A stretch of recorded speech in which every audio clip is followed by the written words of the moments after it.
Telangana cabinet భేటీ కొనసాగుతుంది. CM Revanth Reddy అధ్యక్షతన జరుగుతున్న ఈ సమావేశంలో ఎస్సీ వర్గీకరణ, బీసీలకు 42% రిజర్వేషన్లపై చర్చిస్తున్నారు. త్వరలో జరగాల్సిన బడ్జెట్ సమావేశాల తేదీలు ఖరారు, మంత్రివర్గం ఖరారు చేయనుంది. దీంతో పాటు కాంగ్రెస్ ప్రభుత్వం నిర్మించ తలపెట్టిన ఫ్యూచర్ సిటీ, యాదగిరిగుట్ట ఆలయ బోర్డు, హెచ్ఎండిఏ కొత్త యాక్ట్, మైనింగ్ పాలసీపై మంత్రివర్గంలో చర్చించనున్నారు. ఇంద్రమ్మ ఇళ్లకు ఉచిత ఇసుక సరఫరా, కొత్త రేషన్ కార్డుల జారీ వేగవంతం అంశాలపై మంత్రివర్గం చర్చించనుంది. మెప్పాను సర్ఫ్లో విలీనం చేసే అంశంపై కేబినెట్ నిర్ణయం తీసుకోనున్నట్లు సమాచారం. వేసవి కాలంలో తాగునీటి ఇబ్బందులు రాకుండా చేపట్టవలసిన చర్యలపై కూడా కేబినెట్ చర్చించనుంది.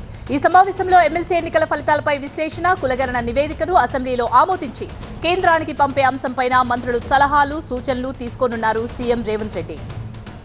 కేబినెట్ భేటీకి ముందు సీఎం రేవంత్ రెడ్డి మాజీ మంత్రి, కాంగ్రెస్ సీనియర్ నేత జానారెడ్డితో సమావేశం కావడం ప్రాధాన్యత సంతరించుకుంది. జానారెడ్డి నివాసానికి వెళ్లిన సీఎం రేవంత్ రెడ్డి ఆయనతో పలు అంశాలపై చర్చించారు.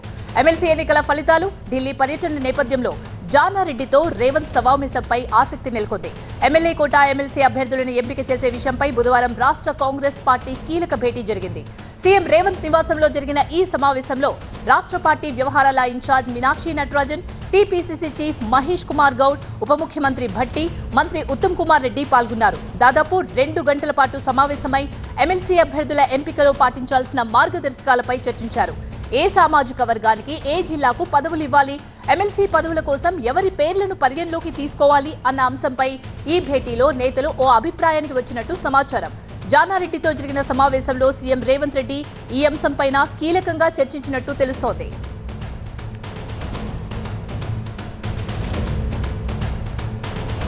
పూర్తి సమాచారాన్ని ప్రభాకర్ అందిస్తారు. ప్రభాకర్, తెలంగాణ కేబినెట్ భేటీ కొనసాగుతుంది.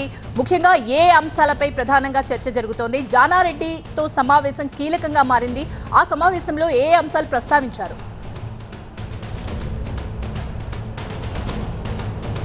కొద్దిసేపటి క్రితమే కేబినెట్ సమావేశం స్టార్ట్ అయింది. దాదాపు 2 గంటల నుంచి సుదీర్ఘంగా భేటీ అవుతుంది. దీనికి సంబంధించి ఇప్పటికే ఎజెండాను కూడా కేబినెట్ ఫిక్స్ చేసుకుంది. ఒకటి 42% రాజకీయ, విద్యా, ఉద్యోగ రంగాల్లో రిజర్వేషన్ల కోసం కేబినెట్ అప్రూవల్ చేయనుంది. ఆ నోట్ని దానికి సంబంధించి అసెంబ్లీ సమావేశాలు ప్రత్యేకంగా పెట్టాలా, లేకపోతే రాబోయే బడ్జెట్ సమావేశాల్లో ఈ బిల్లును పెట్టాలా అనే దానిపైన ప్రత్యేకంగా కేబినెట్ డెసిషన్ తీసుకోకుంది. దాంతోపాటుగా బడ్జెట్ సమావేశాలకు సంబంధించి గవర్నర్ ప్రసంగాన్ని ఆమోదించనుంది కేబినెట్. సో దానికి సంబంధించి ఏ రకమైన నోట్స్ ఉంటాయి అనే దానిపైన డిస్కస్ చేయనుంది. ఇక కొన్ని ఎజెండాలో ఉన్న అంశాలపైన కేబినెట్ తన అప్రూవల్ తెలుపనుంది. ఒకటి యాదగిరిగుట్ట టెంపుల్ బోర్డుకు సంబంధించిన డెసిషన్తో పాటుగా ఫ్యూచర్ సిటీ బోర్డుని ఏర్పాటు చేయడం లాంటి అంశాలను కూడా కేబినెట్ ఆమోదం తెలుపనుంది. సో ఈసారి జరిగే కేబినెట్ చాలా ఎజెండాలను తీసుకుంది, చాలా అంశాలను తీసుకుంది.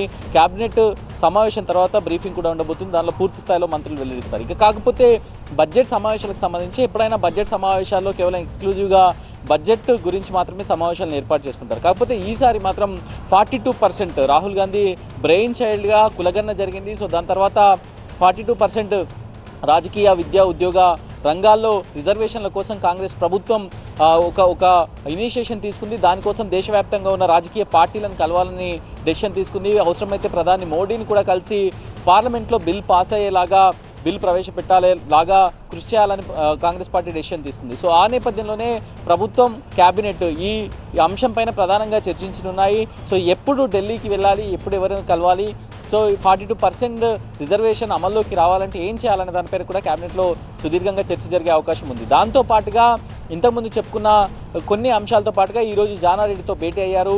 జానారెడ్డితో సీఎం భేటీ అయ్యారు.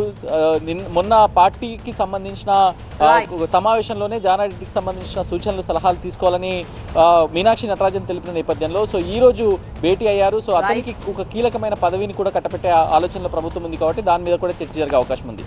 Thank you Prabhakar.